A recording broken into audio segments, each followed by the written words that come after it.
Hello everybody, welcome back to Read and Reread. I am Angelia and today I interrupt my previous idea of what to film today with a haul. My haul that I was going to do in a couple weeks, but the pile has been greatly inflated by the occasion of my birthday this past weekend. It was a wonderful birthday weekend. It did include some bookish gifts and things, so I want to share those, plus a few other things that I have bought recently. There's probably going to be sort of a booster round on this though, because there's a couple of books I have that I've ordered that I need for upcoming events, and I have some birthday money to spend, and I have my eye on a couple of other new releases that I'm really keen to get a hold of. And I feel kind of silly receiving birthday money at my age, but if you receive a gift, you have to put it to good use, right? It was a great weekend. Emma and Cooper came. They left their cats at home this time to not overwhelm Wilkie or the cats, and it was their first time meeting Wilkie. They had a great time. Everybody had a great time. Wilkie had the best time of all because there were extra people in the house, and he definitely upstaged my birthday, but that's okay because he's young and cute. So that the video does not get too terribly long, let us start looking at the books. So the first thing I want to share are a couple of books that came from my friend Marcia. She's been doing a massive unhaul project, and we were in a Discord conversation the other day about Becky Chambers, and she asked me if I wanted this book. And it is a science fiction novella. As you can see, there is a woman floating in space. It's a standalone. I'm getting ready to read A Long Way to a Small Angry Planet, which is a series. And I also have read the two Monk and Robot books. This is a little standalone, and here's the description. At the turn of the 22nd century, scientists make a breakthrough in human spaceflight. Through a revolutionary method known as somaforming, astronauts can survive in hostile environments off Earth using synthetic biological supplementations. They can produce antifreeze in sub-zero temperatures, absorb radiation and convert it for food, and conveniently adjust to the pull of different gravitational forces. With the fragility of the body no longer a limiting factor, human beings are at last able to journey to neighboring exoplanets long known to harbor life. So then there's this woman, and she's doing that. So that's what this is about. It looks like fun, and I was very happy to give this book a new home. And then Marcia slipped in an extra surprise, and it is this book, Indelicacy by Amina Cain. And this has been on my list for a long time. I refer to it as a TBR a lot of times in videos, but really it's a consideration list, and it's just where I keep all my notes on every book that I'm interested in, whether somebody recommended it to me, I heard about it on a video, read it in an article, just saw it in a bookstore, whatever. I just kind of keep them all there, and I note if the library has them. And a lot of those books stay on there a long time. Some of them I eventually decide I'm not that interested after all.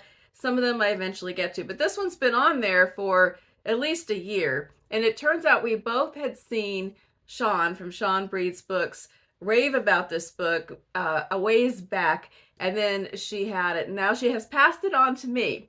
And it's just a beautiful little book. I think this is a debut novel, and here is what it is about.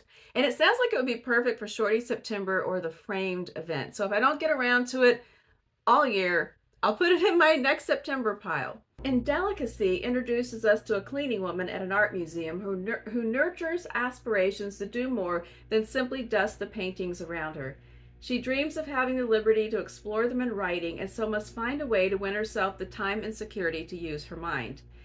She escapes her lot by marrying a rich man, but having gained a husband, a house, high society, and a maid, she finds that her new life of privilege is no less constrained.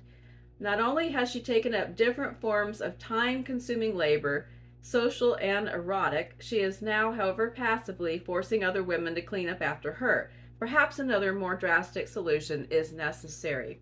And there are some comparisons in here to Jean Rhys, Octavia Butler, Clarice Lispector, and Jean Genet. That's an interesting assortment. It's a novel about seeing, class, desire, anxiety, pleasure, friendship, and the battle to find one's true calling. So that does sound intriguing to me. So I'm very thankful to my dear friend Marcia for sending me these two books. On the very same day that that little package arrived, another package arrived, and it was a birthday gift for me from my dear friend Michael. And Michael sent a whole box full of goodies, both bookish and a few non-bookish things. So I want to share with you the books and one particular bookish item. Well, you'll see when you get there. There was some snacks in there too.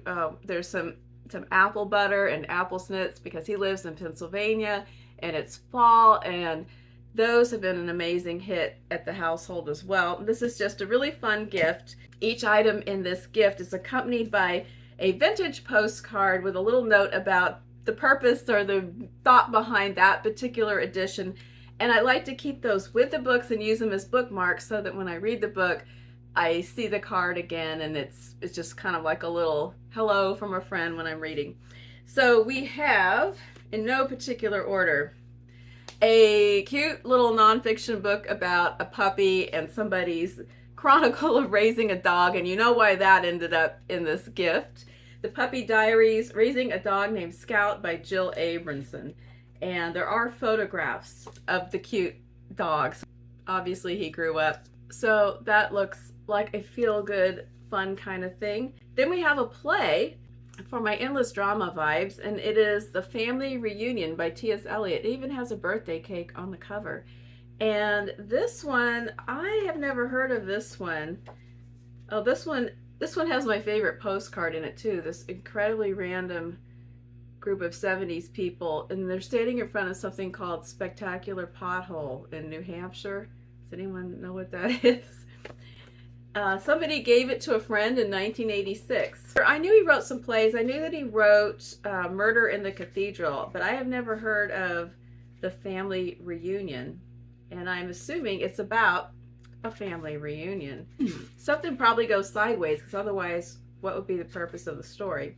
As you probably recall, I was in a group that read and discussed quite a bit of poetry of T.S. Eliot back in August. And so my Eliot mood is still floating around in my mind, and it's really fun to get this play, this nice little vintage copy. It's a UK edition. It's in wonderful shape. Here's something I'm going to read sooner rather than later.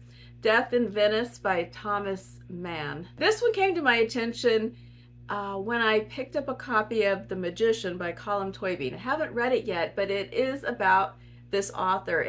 A fictionalized look at his life. It's similar to what he did with Henry James in The Master, which I absolutely loved, but I haven't read any Thomas Mann. So when I talked about that, more than one person suggested starting with Death in Venice, because I don't want to start with something enormous like The Magic Mountain. I gotta build up. So here it is, and it's so slim. I guess it's a novella, but it's only 54 pages, so somewhere between a novella and a long short story. And it was published in 1912. And let's see, it concerns Gustav von Aschenbach, a famous middle-aged author who, in order to alleviate a terrible case of writer's block, decides to go on holiday. He goes to Venice on Lido Island. He takes up residence in a suite at the blah, blah, blah. During one dinner one evening, he sees a family at the hotel at a table nearby and becomes fascinated by the beauty of their adolescent 14-year-old boy named Tadzio. That sounds creepy. The plot sounds a little problematic. I'll have to read it and see what that's all about. But that is Death in Venice. We have a kind of a style companion here.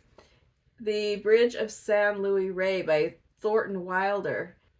These aren't even published by the same press, but they've got something similar about the design there. I love this print on this copy. And this, I know, is a classic short novel that I have never read. I love the large paperback size. So this is awesome. And I think I already just said, I have not ever read this, but I've heard about it forever. It's one of those classics that I need to get to. And now, what's the excuse? Also, here's a book that I have seen in the bookstore and thought was really pretty. And in fact, I bought a calendar with this person's artwork on it. Every year I get a calendar. It's not always bookish, but I have a wall calendar. And one year I did one of these bibliophile calendars. I think it was Diverse Books was the one I did. And this is Jane Mount. And she does, you'll see, if you go to a bookstore like Barnes and Noble, you'll see some cards and mugs and things like this with her artwork. It's just kind of like a magnet for anybody bookish. And I'll have to see what kind of calendar she puts out for this upcoming year. This is called an illustrated miscellany. So it's just all kinds of different whoops, there went the card. It's all kinds of different topics. Read around the world, Southern literature, graphic novels, and it's just kind of a fun browsing book. Writer's pets. I have this big ottoman in front of my reading chair. It's really big, and I keep things like my journals, what I'm currently reading. I've got that big coffee table book about the women in Paris, and I'll leave this out too, because when I just want to pick it up and read a couple of sections, it's just perfect for that. And then the last book, as Michael said, is the Piece de Resistance, that he thought of science fiction double feature as soon as he saw it. And absolutely, this is so hilarious. The whole family, we had the best time laughing at this book. And it is the Apocalypse coloring book. Color until the very end. And what makes this really funny, so it has all these pictures of just dire, horrible disasters, but then at the bottom, there's a quotation that is some sort of famous person. It makes the picture 10 times funnier. Here's the picture. And then the quote is, "A thing of beauty is a joy forever." Here, with this, the city is being destroyed, and it says, "May you live every day of your life." And there was one that really cracked us up because the person, this one was partially colored. So somebody got this far and then the rapture overcame them and their coloring book ended up at the thrift store. And the quotation says, "Don't cry because it's over. Smile because it happened." Dr. Seuss. So this is definitely a treasure to keep forever and enjoy and laugh at again and again. Maybe do a little bit of coloring, although I'm kind of scared that it might trigger whatever rapture happened to the other owner. So that was the books, but there's one more thing I have to share with you from this particular gift. So we had the books, we had a couple of other, there's a crazy board game and the snacks, but then there's one more thing that I must share with you. So one of the packages was wrapped, and all of them were wrapped, but one of them said, "Film yourself opening this." So I did, and I'm going to roll that footage right now. It got a little bit cut off at the end, so afterward I have another comment to make. So here it is. Okay, this says film yourself opening this for a fun challenge. So that's pretty mysterious, and it has I don't know, there's a handle on it. Let's see. All right. What kind of bird is that? The eastern cock of the rock. No That's comment. a good one. Okay. Oh! Wait, there's another note inside. Okay, look at this. It's funny. This is a throwdown challenge to find an uglier books or library mug or other useless items you have 1 year. Okay, Michael. What is that? Is it? It's books, but look at it. It looks like masking tape rolls. Okay, so I got cut off there at the end, but challenge accepted. This mug, I'm going to give you a better close-up look at this thing. This thing is absolutely appalling. We can't even figure, it's sort of, is it glass, is it acrylic? We're not sure. I'm not sure if this is a craft project or what this is, and we just had a good time laughing about, thinking about the original owner receiving this as a gift and having to act like they loved it. And then Michael thrifted it and sent it to me with this challenge. And at the end, I did say, challenge accepted, game on, and I will be looking for something horrible to perpetrate back over to him. This was the most fun to open all these different things. The range of glory in this gift was a joy to behold. But wait, there's more. Okay, I had to interrupt myself there for a minute to check on the dog. But he's fine. Now I can see him outside in the yard. So Stephen wanted some birthday hints, and one thing was I gave him a list of some current new releases that I am really wanting to have or to read. And he did pick one out. I didn't know if I was going to get a book or not because I didn't fiddle faddle with my gifts, even though I'm always accused of doing so. But I did get a book, and this is the one that he chose for me from my list. And I'm really excited about this one. It is The Correspondent by Virginia Evans. I've heard some really wonderful reviews of this. I just heard another good review yesterday on somebody else's video, and he looked through my different ideas that he saw at the bookstore, and he picked this one out because he liked the cover. And it has a really nice feel and texture. It doesn't really do it justice to showing it here. You can see the cute little birds, but it feels really nice too. It's an epistolary novel. It's about a woman who writes letters. Let's read this. Sybil van Antwerp, that is her name, has throughout her life used letters to make sense of the world and her place in it. Most mornings, around 10:30, Sybil sits down to write letters to her brother, to her best friend, to the president of the university who will not allow her to audit a class she desperately wants to take, to Joan Didion and Larry McMurtry to tell them what she thinks of their latest books, and to one person to whom she writes often yet never sends the letter. So this tells me it's set a little ways back since Joan Didion and Larry McMurtry are no longer with us. Sybil expects her world to go on as it always has. A mother, grandmother, wife, divorcee, distinguished lawyer, she has lived a very full life. But when letters from someone in her past force her to examine one of the most painful periods of her life, she realizes that the letter she has been writing over the years needs to be read, and that she cannot move forward until she finds it in her heart to offer forgiveness. From that description and from what I've heard previously, reviews and people speaking of it in their videos, I think it's going to have that kind of good cathartic emotional level in it that can be really satisfying and engrossing. So I'm really looking forward to reading this one. The rest of the books in this video are books that I had previously purchased before all of this bounty rolled in. And so I was saving these up to do an eventual haul video, but I'll just share them real quick with you now since the camera's rolling. So we have The Long Form by Kate Briggs. I was inspired by a recent video by my friend Brian over at Bookish Texan, and I will link his video below. He did a video about books he's read that gave him hope and about the need for looking for something hopeful or positive, not necessarily that it's an uplifting or fluffy or cheerful kind of book, but something about the content of the book leaves you feeling hopeful about people in general after having read it. And I agreed with him. All the books that I had actually read that he referenced in his video, I agreed so strongly with that I was very interested about the ones that I had not yet read. And I almost immediately ordered a copy of this book, The Long Form. It's kind of chunky, but it's not as chunky as it looks because it's almost a square. And the U.S. publisher is Dorothy Project. I think it was originally a Fitzcarraldo book. And it is about a young mother. It says, Helen, a young mother, is awake with her baby.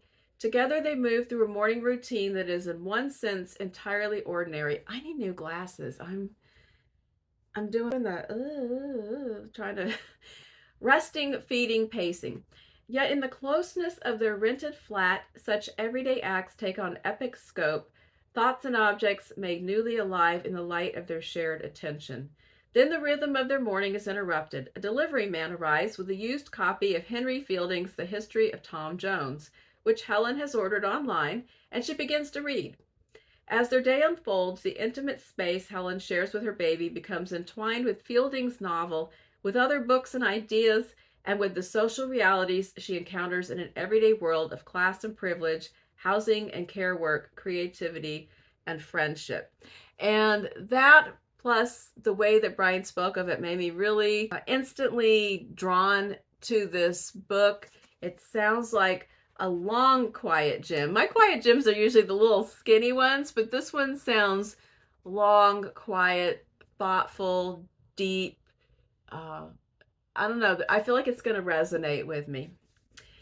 Another one that I purchased because of a video, but now I can't remember what the video was. Somebody spoke really highly of this book, Absence by Issa Quincy. And I ordered it from Blackwell's, but I think it is now published in the US by $2 Radio. I am not familiar with this author. I think this is an author who has been a published poet, but this is his first novel. If anyone remembers seeing somebody else make a video where they reviewed this book, put it in the comments, because I would give credit, but I can't. I just know that BookTube made me do it. That's all I remember. A stunning, atmospheric debut novel about memory, death, and the many ghosts that inhabit the past. A child is beguiled by a poem read to him by his mother. The poem follows this elusive narrator like a whisper throughout his life, echoing across the years in the stories and lives of others as they are recounted to him. An enigmatic and beloved schoolteacher who leaves behind a dark secret after his death, a woman who lays the table for a son she knows will never return home, a young man shunned by his family who finds solace and freedom in the letters from an estranged aunt, a black and white photograph that tells of another family afflicted with generations of tragedy. It kind of makes me think of that idea of the poem being the catalyst. It makes me think of My Friends by Hisham Matar, and how there was a short story that he hears on the radio at the beginning of that book, and it threads through the whole story and what happens with him, and then what happens with the author of the story, and then when their lives intersect. So I thought of that when I heard that setup. I think it does also, it doesn't tell you in this description, but I think that it moves around globally too. The stories are in different places and times, but somehow they thread together, and I think that's what caught my attention, was the interconnectedness of the stories. But it's also a really beautiful little book. I've already shown you, because I opened it on a film, but I received a copy of The Animal on the Rock by Daniela Tarazona and translated by Lizzie Davis and Kevin Gerry Dunn. This is a Mexican author. She is a literary scholar as well, has written some work on Clarice Lispector.